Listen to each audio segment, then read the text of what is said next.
Salut à tous les amis, c'est Icon, j'espère que vous allez bien. Aujourd'hui on se retrouve dans une nouvelle vidéo, je vais vous parler de threads qui nous viennent de Reddit. J'ai pris des histoires, franchement, c'est du très lourd. Franchement, ça fait froid dans le dos.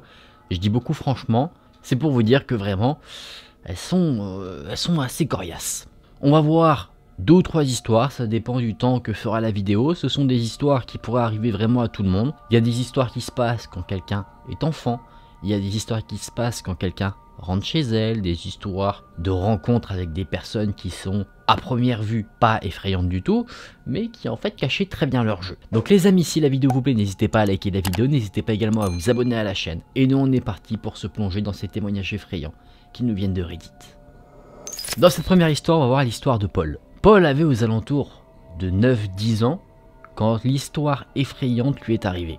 Il vivait dans une petite ville totalement respectable, il ne s'y passait pas forcément grand chose, assez calme, totalement paisible, et lui il allait dans l'école publique de la ville pour faire ses petites études tranquillou. Il dit que dans son école il y a un petit rituel qui est fait où des fois pendant des récréations, pendant les pauses déjeuner, ce genre de choses.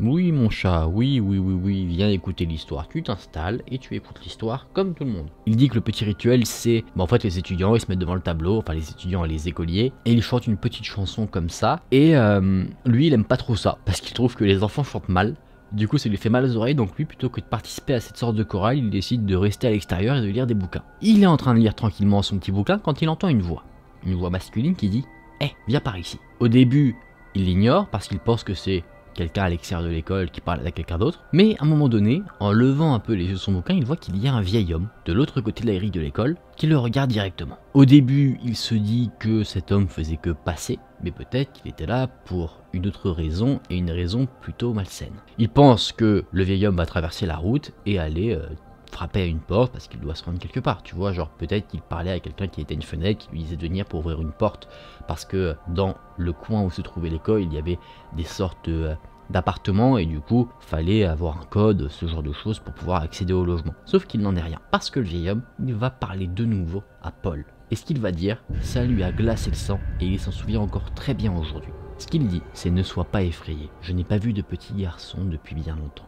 Paul, qui avait été averti de ce que certaines personnes pouvaient avoir l'intention de faire à des enfants si jamais ils arrivaient à les duper, lui, il décide de ne pas parler à l'homme, de ne pas lui répondre, il se précipite vers la salle où les jeunes étaient en train de chanter, il tape à la porte aussi fort qu'il peut pour avertir les maîtresses, les professeurs, qu'il y avait un homme qui avait l'air d'être plutôt chelou et qui venait de lui parler. Sauf que dès qu'il s'est levé de son petit banc pour courir vers la salle, l'homme a compris ce qu'il se passait et il s'est enfui en courant. Sauf que le vieil homme, comme je l'ai dit, était vieux, c'était pas Usain Bolt. Donc une fois que les professeurs ont ouvert la porte à Paul et que Paul a raconté ce qui s'est passé, des professeurs ont pu courir après l'individu qui avait eu un comportement suspicieux. Ils ont réussi à le rattraper et à le plaquer au sol. La police a été contactée et il se trouve que cet homme était connu des services de police. C'était un homme qui aimait beaucoup rôder autour des écoles pour essayer d'appâter des jeunes enfants, pour les emmener avec lui et leur faire des choses, vous savez sûrement de quoi je parle. Suite à ça, l'homme a été interdit d'approcher le moindre lieu qui pourrait accueillir des enfants, des garderies, des crèches, des écoles, et depuis du coup, naturellement étant interdit d'accès à ce genre de lieu, et Paul, il n'a plus jamais revu cet homme. Mais qu'est-ce que cet homme aurait bien pu faire à Paul si jamais il avait, on va dire, continué une conversation avec le vieil homme? Ça on ne sait pas trop. Est-ce que le vieil homme aurait essayé de le mettre en confiance pour le faire sortir de l'école, pour les récupérer à une certaine heure, pour ensuite l'enlever, le kidnapper? Ça, eh bien on ne le sait pas, et fort heureusement parce que qui sait comment tout ça aurait pu tourner. En tout cas, ce qui est sûr, c'est que l'homme, par rapport à ce qu'il a dit à Paul, il n'était pas doté de bonnes intentions, et c'est fort appréciable que maintenant il ait été mis entre guillemets hors d'état de nuire. Il n'a pas été mis en prison, mais voilà, il n'a plus le droit d'approcher un lieu où il pourrait potentiellement commettre des méfaits. On passe maintenant à la seconde histoire. On voit maintenant l'histoire de Laurel. On était à la Saint-Patrick, dans une petite ville, quand Laurel a rencontré un jeune homme qui semblait fort sympathique, qui semblait être de très bonne compagnie. À un moment donné, pendant la journée, le soleil a commencé à se coucher, et l'homme a dit qu'il avait des feux d'artifice, et qu'il pourrait les utiliser pour montrer un petit peu à Laurel comment c'était de près. Laurel a accepté parce que elle n'avait jamais vu des feux d'artifice de près, voir comment ça se lançait, elle n'avait jamais vu ça, elle n'en avait vu que de loin, et généralement vous savez, quand il y a des événements, il y a des feux d'artifice, il y a beaucoup de monde, donc c'est pas forcément le genre d'événement où on les voit par exemple le mieux, donc elle se disait là je vais être aux premières loges, super près, donc ça va être extraordinaire. Donc c'est pour ces raisons là qu'elle a accepté. Donc elle, l'homme qu'elle a rencontré et un ami que l'homme et elle avaient en commun, elle n'était pas toute seule, sont allés à la maison du jeune homme pour voir ces fameux feux d'artifice. Bon, c'était quelque peu décevant, c'était pas des feux d'artifice grandioses comme on peut avoir au 14 juillet, ce genre de choses, c'était des petits feux d'artifice qui cassaient pas trois pattes à un canard. L'homme a proposé de ramener Laurel et son ami, et pendant le trajet retour, ils ont commencé un petit peu à flirter. C'était un homme charmant, au physique appréciable, qui avait de la bonne conversation, qui était drôle quand il le fallait, qui était gentleman, enfin qui avait voilà, beaucoup de qualités. Du coup, l'homme étant, si on peut dire, au goût de Laurel, elle décide de flirter également en retour. Et à un moment donné, le jeune homme va dire quelque chose assez particulier, il dit « J'ai envie de faire quelque chose mais je veux pas t'effrayer ». Là, naturellement, Laurel pense que l'homme veut tenter sa chance en l'embrassant, sauf que c'est pas forcément ce qu'il va faire. Mais pensant qu'il allait l'embrasser, Laurel dit « Vas-y, tente ». Sauf que l'homme, il attrape Laurel, il la rapproche, il lui lèche le cou et il lui attrape l'entrejambe en serrant fortement au travers du jean de la jeune femme. Naturellement, Laurel ne s'attendait pas à ça. Elle est sous le choc. Personne dans la voiture, à part Laurel et le jeune homme qu'elle a rencontré, n'ont vu ce qui s'était passé. Donc, personne n'est intervenu et elle, se disant que peut-être il avait agi entre guillemets par mégarde, enfin que c'était pas son intention de faire ça, elle a décidé de passer outre. Elle se dit peut-être qu'il avait un peu trop bu, peut-être qu'il était fatigué, enfin elle met ça sur le compte de plein d'autres choses qui en tout cas ne lui font pas dresser des drapeaux rouges dans sa tête lui disant attention homme à fuir. Elle est restée en contact avec ce jeune homme, le temps a passé et on arrive au moment de l'été. Elle a décidé d'aller dans la maison de ce jeune homme, seule, sans autre ami, sans prévenir ses parents parce que ses parents lui auraient dit non mais tu vas seul chez un mec, faut pas le faire, etc. Donc elle n'a prévenu personne. Elle s'est rendue du coup à la maison du jeune homme et là elle s'est rendue compte que la maison était dans un piteux état. Pas le même état que quand elle y était allée la première fois. Elle était sale, elle faisait très vieille, il y avait des pots de peinture un peu partout et de la peinture qui n'était pas achevée sur les murs. Il y avait des tas de déchets dans certaines pièces, enfin vraiment pas quelque chose d'accueillant. Quelque chose ne lui semblait pas normal. Forcément, tu rentres dans un lieu comme ça, tu te dis pas c'est normal de vivre dans un tel taudis. Elle entendait un chien aboyer dans le jardin, et à l'aboiement du chien, ça semblait être un chien assez imposant. Mais bon, ça l'inquiète pas plus que ça, parce qu'il est dans le jardin, donc elle se dit peut-être que c'est un chien qui aboie dès qu'il y a un visiteur, donc voilà, elle met ça sur le coup des coïncidences. Le jeune homme emmène Laurel dans sa chambre, et après que les deux y soient entrés, il referme la porte. Sur la porte et sur les murs, il y avait des trous. Des trous, pas de la taille d'une pièce de 2 €, on pourrait regarder au travers, des trous plutôt comme des entailles. Et le jeune homme va justifier de ces fameux trous étranges en disant qu'en fait quand il est énervé, avec un couteau, il se détend en le plantant dans les murs et dans la porte. Laurel se retrouve entre la porte et l'homme, elle décide de visiter un peu la pièce, et elle se rappelle être passée à côté d'un aquarium quand elle a entendu quelque chose. Elle entend un son qu'elle ne semble pas reconnaître. Elle se retourne et elle voit qu'en fait l'homme avait planté son couteau dans la porte. C'est-à-dire que pendant tout le temps où il avait accueilli Laurel chez lui, il avait un couteau caché sur lui. Le jeune homme rigole et il dit « Je savais que ça te ferait peur ». Effectivement, ça a de quoi effrayer certaines personnes. Et effectivement, je pense que c'est le moment de sauter par la fenêtre pour se casser très loin d'ici. Mais Laurel n'en fait rien. Par peur, par inconscience, on ne sait pas trop. Elle repose son regard sur l'aquarium, un aquarium qui semblait assez lourd. Et là, elle entend que la porte de la chambre s'ouvre. Et c'est là qu'il a dit quelque chose qui, encore aujourd'hui, reste dans l'esprit de Laurel. Le jeune homme s'est approché rapidement de la jeune femme. Ils étaient presque collés. Elle sentait vraiment la respiration de l'homme sur son visage. Et l'homme a dit, avec un sourire malsain, « Je pourrais te tuer si facilement maintenant ». Là, c'est la grande panique pour Laurel, évidemment. Elle essaie de maîtriser la situation en faisant un rire forcé. Elle essaie clairement en fait de rentrer dans le jeu du jeune homme. Elle insiste pour qu'ils aillent s'asseoir à l'extérieur, vu qu'on était en été, elle dit il fait beau, allons profiter un peu du soleil, comme ça si jamais le jeune homme a un comportement déplacé, potentiellement des voisins pourraient venir en aide à Laurel. Il se trouve qu'à un moment donné, Laurel propose d'aller chercher quelques glaces. Seul parce que l'homme lui ne pouvait pas quitter sa maison parce qu'il avait tenté précédemment de se donner la mort, donc il devait être constamment entre guillemets sous surveillance. Le jeune homme insiste pour qu'elle n'aille pas chercher de la glace, mais Laurel dit mais si il fait chaud, vraiment je vais y aller, t'inquiète pas. Finalement le jeune homme la laisse partir et Laurel marche dans l'allée. Elle attend de ne plus être visible par l'homme et dès qu'elle n'est plus dans son champ de vision, elle appelle sa mère et elle demande à ce que sa mère vienne la récupérer. Elle ne dit pas forcément tout ce qui l'inquiète, elle dit juste qu'elle s'ennuie, voilà, donc du coup elle veut que sa mère vienne la chercher. Sa mère dit qu'elle sera là dans 1 heure. Du coup, plutôt que de rester chez l'individu, Laurel, elle, a patienté cette fameuse heure en se rendant en ville à pied, en patientant dans une librairie, tellement elle ne se sentait pas en sécurité de rester dans cette fameuse maison bien sordide. En arrivant, la mère a dit que Laurel avait l'air malade parce qu'elle était très pâle. Laurel a dit que c'était sûrement la chaleur, peut-être une petite insolation.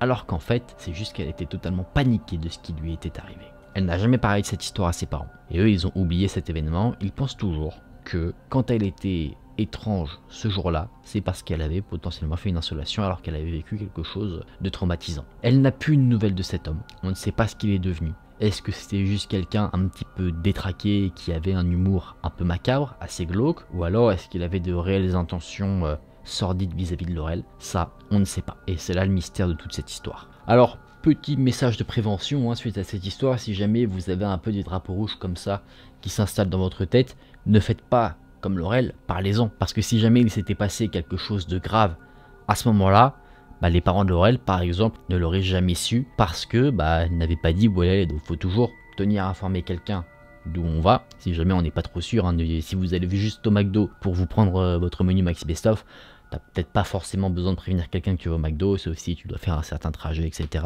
Mais si tu vas chez un ami, voilà, qui peut être un peu étrange ou quoi et que tu as des doutes, là faut en parler, faut prévenir quelqu'un, comme ça si jamais il t'arrive quelque chose, les gens savent chez qui tu étais censé te rendre et chez qui en qualité si jamais il y a un problème. Enfin vous avez compris ce que je voulais dire avec ce message. En tout cas nous on passe à la dernière histoire. Dans cette histoire là on va voir le témoignage d'Elena qui a vécu quelque chose qui l'a effrayée en rapport avec son voisin. C'est une jeune femme qui vit dans une grande ville, totalement seule, c'est-à-dire pas de petite amie qui pourrait éventuellement prendre sa défense si jamais il se passait quelque chose chez elle, ou une colocataire qui pourrait être témoin de quoi que ce soit. Elle est vraiment totalement seule dans son appartement et dans son building. Du coup, elle nous dit que étant une femme seule dans une grande ville, elle est toujours un peu sur le qui-vive. Elle fait toujours très attention, elle fait attention aux petits détails. Je sais pas, si elle voit qu'un homme semble un peu la regarder d'une manière étrange, elle va le notifier et rester sur le qui-vive derrière. Vous voyez ce genre de choses. Elle venait de déménager dans un nouveau complexe d'appartements au 3e étage et elle kiffait ça parce que avant elle était au rez-de-chaussée et c'est quelque chose qu'elle détestait. Elle sentait que tout le monde pouvait un peu voir chez toi ou accéder à ton appartement si jamais il forçait une fenêtre, donc ça la rassurait pas forcément. Donc là elle était très contente. Quelques jours après avoir emménagé, elle a rencontré ses voisins. Un voisin qui s'appelle Steven qui se trouvait dans le même couloir qu'elle. La porte d'entrée de son appartement se trouvait quasiment en face de la porte d'entrée d'Elena. Elena nous dit que ce fameux Steven était quelqu'un de plutôt sympathique, donc elle n'avait rien à dire. Rien qui ne la mettait mal à l'aise, en tout cas vis-à-vis de ce garçon. Elle n'avait pas forcément beaucoup d'échanges avec lui, à part un bonjour quand ils se croisaient, mais c'est tout, sans plus, jusqu'au moment justement où s'est passée l'histoire. Une histoire dont elle a témoigné. Elle était partie un soir en soirée avec des amis, et après avoir passé une très bonne soirée, elle est rentrée chez elle, ses amis l'ont déposée à son nouveau complexe d'appartement. Elle avait peut-être un petit peu trop forcé sur la boisson, donc pendant qu'elle montait les escaliers, elle faisait pas mal de bruit, elle est même tombée dans les escaliers. Rien de dangereux, juste louper une petite marche, et du coup, ça faisait un boucan pas possible, ce qui fait que le fameux Steven a entendu tout ce boucan que faisait Elena. Il a ouvert la porte juste au moment où Elena était arrivée devant la sienne. Il l'a pas ouvert directement quand elle était dans les escaliers. Et du coup, Elena met la main dans sa poche, sort son trousseau de clés. Et là, petit couac, quand t'es un petit peu alcoolisé, c'est que toutes ces clés se ressemblaient. Donc, elle sait pas trop forcément laquelle est la bonne. Elle se dit, je dois chercher un petit peu. Steven regarde Elena au travers de sa porte, le regarde, elle lui fait un petit sourire de politesse. Et après ça, elle est en train de galérer à chercher ses clés. Là, elle sent que Steven se rapproche d'elle en se mettant juste derrière elle. Il dit « laisse-moi t'aider ». Il prend le trousseau de clés dans la main d'Elena et il trouve sans aucune difficulté la clé qui permettait d'ouvrir la porte d'entrée de l'appartement d'Elena. Elle dit que ça pourrait être un moment romantique, qu'on pourrait voir dans des films de romance, ce genre de choses. Sauf que ce qui a totalement fait flipper Elena, c'est que avant de faire tout ça, le Steven, quand il était juste derrière la jeune femme, il a plongé son nez dans ses cheveux.